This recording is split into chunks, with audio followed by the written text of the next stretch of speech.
अस्सलामुअलैकुम, मैं इमदाद सुमरो। इमरान सरकार का कोई और मंसूबा पाए तकमील को पहुँचे ना पहुँचे, मगर प्रोजेक्ट भंग जो है वो पाए तकमील को पहुँच रहा है। और एक ख़बर जो है वो है कि फ़याज़ुल हसन चौहान साहब जो हैं वो जालों को प्यारे हो गए हैं, जालों के दिल जीत लिए उन्होंने।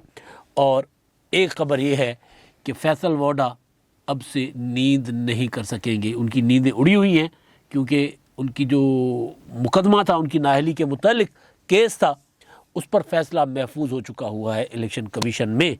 और ये काफ़ी वक्त से चल रहा था, 30 से ज़्यादा समातों के बाद फाइनली इलेक्शन कमीशन ने जो आखिरी वार्निंग दी थी, उस वार्निंग के बाद अब फ़ैसला हो गया हुआ है महफूज। और वज़ीर आज़म इमरान खान साहब हैं लाहौर में। अब आप सोचें कि चल क्या रहा है कि वज़ीर आज़म इमरान खान साहब, जिन्होंने ख़ुद कहा कि हम नालायकी की वजह से हारे हैं खैबर पख्तूनख्वा के इंतखाबात, अब वो तेज़ी के साथ मुतहरिक हुए हैं और लाहौर में उन्होंने कुछ मंसूबों का इफ्तिताह किया है। और मुस्लिम लीग नून कहती है कि ये वही मंसूबे हैं जिनका इफ्तिताह हो चुका हुआ था, नॉलेज सिटी और दूसरा ई लाइब्रेरी का इफ्तिताह वज़ीर आज़म साहब ने किया है। तो ये वो मंसूबे नून लीग के मुताबिक ये वो मंसूबे हैं जिनका इफ्तिताह शहबाज शरीफ साहब कर चुके हुए। नॉलेज सिटी और ई लाइब्रेरी वाकई पुराने मंसूबे हैं, लेकिन बहरहाल वज़ीर आज़म इमरान खान साहब ने उन मंसूबों का इफ्तिताह किया। उसमें मुझे ये चीज़, मेरे लिए कोई बड़ी ख़बर नहीं थी कि ये मंसूबे पहले से इफ्तिताह शुदा थे, लेकिन मेरे लिए जो इसमें थी इम्पॉर्टेंट चीज़ थी वो थी वज़ीर आज़म इमरान खान साहब ने खिताब किया है बुलेट प्रूफ शीशे के पीछे खड़े होकर। अब ये ज़ाहिर है पाकिस्तान के जो हालात हैं उसमें जो वज़ीर आज़म इमरान खान साहब का एक मिजाज था।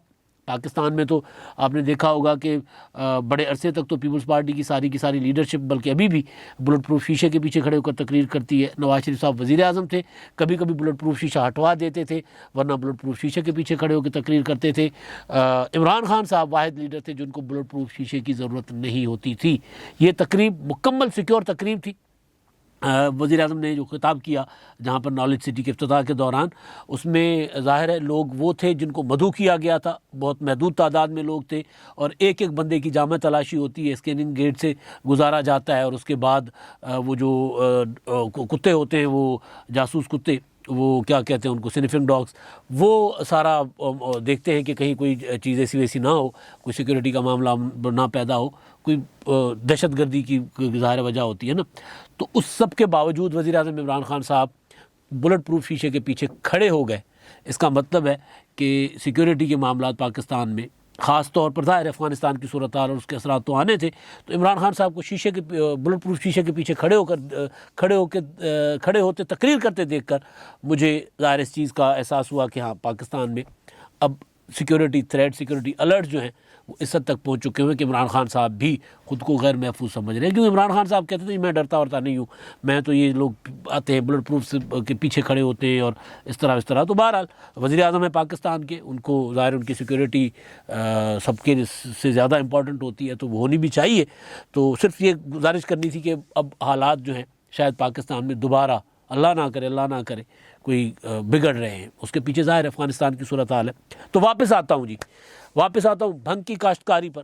और भंग इमरान खान साहब ने जब आए थे हुकूमत में, तो इमरान खान साहब ने वो होता है ना, कोई बंदा प्लानिंग ही करता रहता है। शाम को एक प्लानिंग होती है, सुबह को एक होती है, दोपहर को एक होती है, फिर सारी की सारी फिर वो मिटा दी जाती है, दोबारा स्लेट मिटाकर दोबारा नए सिरे से प्लानिंग बनती है, फिर वो मिटा दी जाती है।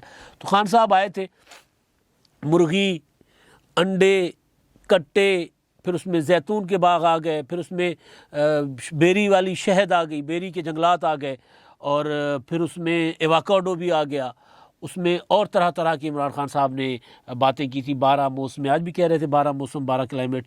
तो बहरहाल वो 12 मौसम और पाकिस्तान में सारा कुछ हो सकता है, हम इसी तरह पैसे कमा सकते हैं। फिर कभी कभी वो फिर सियाहत की तरफ भी चले जाते हैं और सियाहत की बुनियादों को भूल कर इमरान खान साहब कहते हैं कि जी हम स्विट्ज़रलैंड से ज़्यादा सियाहत पाकिस्तान में ला सकते हैं। ज़ाहिर है सियाहत के लिए तो माहौल चाहिए होता है, वो हमारे यहाँ नहीं है।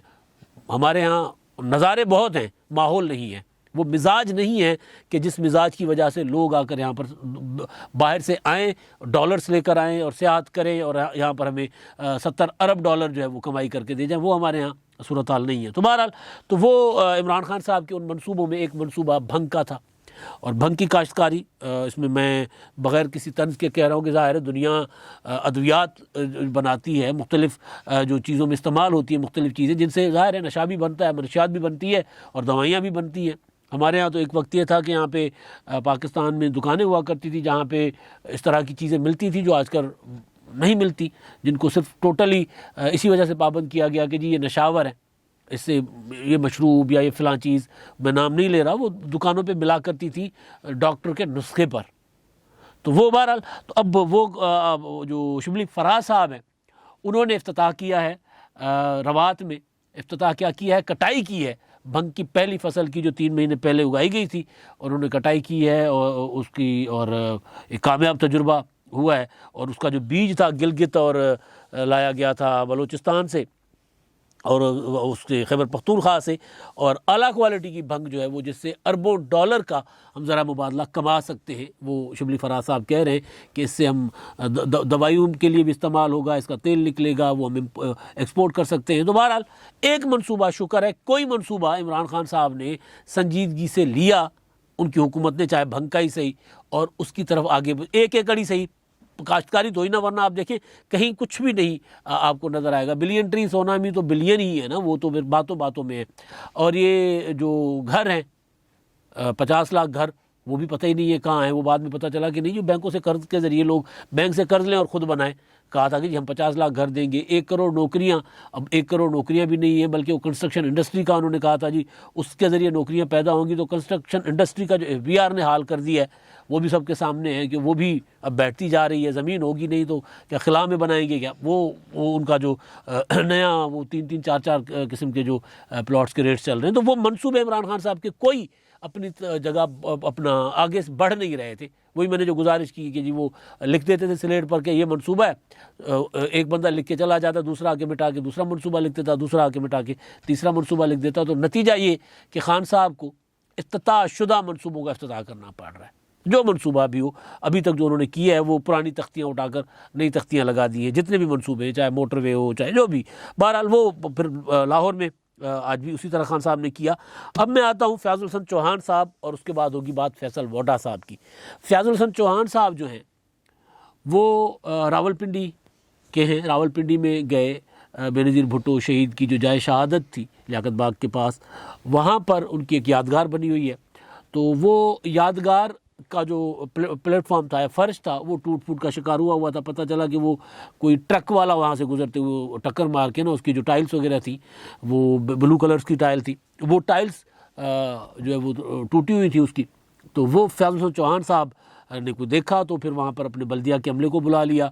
वहाँ गए और उन्होंने बल्दिया वालों को कहा कि जी ये बर्दाश्त नहीं हो सकता कि मोहतरमा शहीद जो है वो सिर्फ पीपल्स पार्टी की लीडर नहीं थी, सिर्फ सिंध की लीडर नहीं थी, वज़ीर आज़म थी पाकिस्तान की, वो पाकिस्तान की लीडर थी। लिहाजा उनकी ये जो जाए शहादत का जो यादगार है, ये मैं तामीर करवाऊँगा और आप इस पर जो जितना भी खर्चा आता है वो करें। और एक बहुत अच्छा जेस्चर दिया फ़याज़ुल हसन चौहान साहब ने। फ़याज़ुल हसन चौहान साहब, वरना उनकी ज़बान कभी किसी मुखालिफ के लिए, चाहे वो ज़िंदा हो या ना हो, चाहे वो उनका सियासत में ताल्लुक़ हो या ना हो, यानी सियासी ख़ानदान से ताल्लुक़ रखने वाले ऐसे लोग जो सियासत में नहीं होते, वो भी चौहान साहब के उससे नहीं बचते, उनकी तनकीद से, या उनकी क्या कहते हैं कि कभी कभी अखलाकियात से गिरी हुई बातें भी कर जाते थे। तो ये वाला रंग फ़याज़ुल हसन चौहान साहब का मैंने भी नया देखा। एक बार पहले जब ये क्रिकेट के मैच थे अपोजिशन और हुकूमत में, तो यहाँ पर गवर्नर हाउस लाहौर में उनसे जियो भुट्टो के नारे लगवाए गए, उन्होंने लगा दिए। उन्होंने कहा जी ठीक है लगा देते जियो भुट्टो के नारे, इसमें क्या है। उन्होंने जियो भुट्टो को नारे लगाए तो वो बड़ी उनकी वीडियो वायरल हुई थी। लेकिन ये वाला ज़ाहिर है यहाँ पर तो पीपल्स पार्टी के लोग नहीं थे जिन्होंने उनको कहा हो, ये खुद गए हैं और वहाँ पर जाकर उन्होंने ये जो क्या कहते हैं जेस्चर दिया है, वो बड़ा पाकिस्तान की सियासत के लिए आजकल आप सोचें तो ये तो अनहोनी थी ना जो फ़याज़ुल हसन चौहान साहब ने की है। तो मैंने भी जब वीडियो देखी, मैंने वीडियो ट्वीट कर ली, लेकिन उससे पहले पहले तो मैंने कर ली ट्वीट, लेकिन उसके जब देखा फ़याज़ुल हसन चौहान साहब खुद उन्होंने वो वीडियो ट्वीट की थी, और उन्होंने जो वीडियो को कैप्शन दिया है, वो जो लिखा है वो भी बड़ा दिलचस्प है। खुद ही अपने ट्विटर अकाउंट पर वो लिखते हैं कि पाकिस्तान की सियासत का अनोखा वाक़या, फ़याज़ुल हसन चौहान सुबह सवेरे बेनज़ीर भुट्टो की जाए शहादत तक पहुँच गए। वजह क्या थी? बल्दिया रावलपिंडी के तमाम अफसरान को मौके पर बुलाकर क्या हिदायत दी, वीडियो पूरी देखना ना भूलें। तो ये उन्होंने ज़रा सनसनी भी फैलाई है इसमें कि जी ये देखिए फैसल चौहान वहाँ क्या करने गए हैं, तो वहाँ पर क्या हिदायत दी। हो सकता है कि शुरू में पढ़ने वालों ने ये सोचा हो कि यार चौहान वहाँ गया है, चौहान साहब वहाँ पर गए हैं तो कहीं वो तोड़वाने तो नहीं, क्योंकि यार हटा दो यहाँ से, हमारी मुखालिफ लीडर थी, हमारी मुखालिफ पार्टी की लीडर हैं। तो अंदर जब वीडियोस देखे तो वो फिर वही वाली बात जो मैंने गुजारिश की वो उन्होंने की। तो उस पर फिर नीचे जब मैंने कमेंट्स देखे तो उस पर 99% लोगों के कमेंट्स जो हैं वो जाले हैं, पीपल्स पार्टी के लोग हैं, और वो कोई शुक्रिया अदा कर रहा है, कोई कहता है जी सियासत में रवादारी होनी चाहिए, कोई कहता है जी हम आपके मकरूज़ हैं, कोई कहता है आपने हमारा दिल जीत लिया, कोई कहता है जी आपके अपना प्यार हमारे ऊपर कर्जा होगा, इस तरह। और एक हमारे दोस्त है शहजाद शफ़ी साहब, पीपल्स पार्टी के एक्टिविस्ट हैं, तो वो उन्होंने फिर अपनी जो पिंडी की क़यादत है उनको फिर उन्होंने ज़रा आईना दिखाया कि फैसल चौहान साहब जो जमाती हैं वो भी, क्योंकि फैसल चौहान साहब का ताल्लुक़ कहा जाता है कि जमात इस्लामी से, वहाँ एमए में भी तो रहे हैं ना, तो वहाँ से वो पीटीआई में आए। तो उन्होंने कहा वो जमाती है तो पहुँच गए, और हमारी जो लोकल पिंडी की लीडरशिप है, जो ओहदेदार हैं, उनसे अच्छे रहे कि वो पहुँच गए और पिंडी वाले हमारे लीडर सोए रहे। तो खैर बेनज़ीर भुट्टो, मैं भी कई बार गुजारिश कर चुका हूँ कि वो अब पार्टियों से बाला, पार्टी सियासत से बाला होकर वो लीडर, पाकिस्तान की लीडर है बेनज़ीर भुट्टो। शहीद पाकिस्तान की पहचान है दुनिया में। तो चौहान साहब ने जो किया बहुत अच्छा किया। इसमें कुछ कमेंट्स जो हैं हमारे दोस्त हैं आसिम नसीर, उन्होंने जब मैंने वीडियो रखी तो उन्होंने कहा कि जी ये पार्टी बदलने की तरफ जा रहे हैं, कुछ इस तरह की बात, कुछ इस तरह के कमेंट्स हैं। लेकिन ज़्यादातर कमेंट्स जो हैं वो हैं पॉजिटिव, कि कोई लोग इसको खैबर पख्तूनख्वा के इलेक्शन के साथ जोड़ रहे हैं कि जी पीटीआई ख़त्म हो रही है, इसी वजह से फैसल चौहान साहब अपना नया सियासी जो है वो बंदोबस्त कर रहे हैं। तो बेशक वो भी हो अगर उनके दिमाग में, तो पॉजिटिव अगर आप पॉलिटिक्स में रहते हैं, जो कि फैसल चौहान साहब का माजी पॉजिटिव नहीं रहा, लेकिन अगर पॉजिटिव रहकर आप पॉलिटिक्स करते हैं, अपने सियासी मुखालफिन के बड़ों की इज़्ज़त करते हैं, तो फिर उसके लिए उनके लिए तो गुंजाइश हर जगह होती है और होनी भी चाहिए। और जो नेगेटिव लोग होते हैं, पॉलिटिकल पार्टियों को भी ये चाहिए कि यार वो जो लोग ना, आज मैं मतलब फ़र्ज़ कर लें, फ़र्ज़ क्या कर लें, आप देख लें कि जो फवाद चौधरी साहब हैं वो इमरान खान साहब के बारे में क्या कहते थे, आज इमरान खान साहब के साथ हैं। अभी अगर कल को कहीं पार्टी बदलेंगे, जैसे दानियाल अजीज़ ने किया था, जैसे तलाल चौधरी ने किया था, जैसे बहुत से मुस्लिम लीग नून में ऐसे लोग हैं जो कल मुस्लिम लीग नून के ख़िलाफ़ बात करते थे, फिर वो मुस्लिम लीग नून में आ गए, और ख़िलाफ़ भी ऐसी कि बहुत मुँह फाड़ के बातें करने वाले। तो उनको पॉलिटिकल पार्टीज़ जो हैं वो फिर साथ मिला लेती हैं अपने, वो भूल जाती हैं कि इन्होंने कल हमारे लिए क्या कहा था। तो नेगेटिव जो लोग अपने मुखालफिन के मुतल्लिक ज़ातियात पे उतर के जो हमले करके करते हैं, उनके लिए कम अज़ कम रास्ते अगर तंग होना तो फिर इस तरह के पॉलिटिकल रवैये बढ़ेंगे। और ये अच्छा जेस्चर है फैसल चौहान साहब का, जिस वजह से जाले जो हैं वो उन पर फिदा हैं, वो वारी जा रहे हैं, वो कह रहे हैं कि जी आपने तो हमारे दिल जीत लिए। अब आखिरी चीज़ है हमारे प्यारे फैसल वोडा साहब की। फैसल वोडा साहब का किस्सा मुख्तसर कि वो उनकी जो दोहरी शहरियत थी, उन्होंने इलेक्शन लड़ा था 2018 में, और उनके जो मद्दे मुकाबिल कैंडिडेट कादर मंदूखेल थे, उन्होंने उनके कागजात को चैलेंज किया था, और उसके बाद इस्लामाबाद हाई कोर्ट में भी चले गए थे कि जी जब ये इन्होंने दोहरी शहरियत छुपाई थी। और उसके बाद 3 मार्च को, जो पिछले 3 मार्च है, उसको सेनेट इलेक्शन वाले दिन वोडा साहब ने इस्लामाबाद हाई कोर्ट में रिज़ाइन जमा करवाया था कौमी असम्बली में सेनेट का वोट कास्ट करने के बाद कि जी मैंने इस्तीफ़ा दे दिया है, और लिहाजा ये जो है वो दरख्वास्त गैर मौसर करार देकर खारिज कर दी जाए। यही हुआ, दरख्वास्त खारिज हो गई, लेकिन इलेक्शन कमीशन में मामला चल रहा था। अब इलेक्शन कमीशन में फैसल वोडा साहब को ये साबित करना था कि उन्होंने जो दोहरी शहरियत है वो इलेक्शन लड़ने से पहले छोड़ी थी, जो कि नहीं, जो कादिर मंदूखेल के वकील कह रहे हैं, या जो कार्रवाई सामने आई है इलेक्शन कमीशन के सवालात हैं उसमें है कि वो ये साबित नहीं कर सके, तारीख नहीं बता सके कि किस तारीख को उन्होंने दोहरी शहरियत छोड़ी थी, और क्या जो उनके वकील का दावा था कि उन्होंने शनाख्ती कार्ड जो था वो मनसूख किया था, जो अमेरिकी शनाख्ती कार्ड था वो उन्होंने मनसूख कर दिया था।